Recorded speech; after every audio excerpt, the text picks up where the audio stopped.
Nagkasinabot ang Department of Environment and Natural Resources Region 12 ug lokal nga gobyerno sa Alamada, Cotabato nga paliguno ng implementasyon sa Forest Land Use Plan nga sakop sa munisipalidad. Usa ka Memorandum of Agreement ang ilang gipirmahan aron masustener ang pagamuma sa kinaiyahan. Ilabom sa kasabutan, siyam ka tuig ang unod sa kasabutan nga magsugod karong tuig 2025 hangtod sa tuig 2034.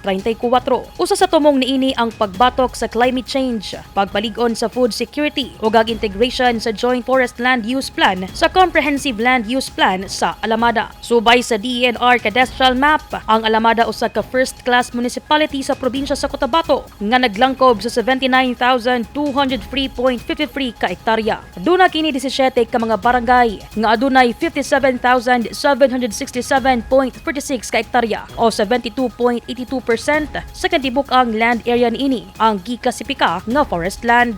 Gihatagan sa bugibug-aton sa DENR-12 ang importansya sa pakigtambayayong nga nagpaligon sa responsibilidad sa pagpanalipod sa nahibilin nga mga kalasangan ug watershed sa Alamada para sa umaabot nga mga henerasyon. Suportado usab ni Alamada Mayor Jesus Sakdalan ang maong kolaborasyon nga mahinungdanon para sa panginabuhian ug ecological sustainability sa mga lokal nga komunidad.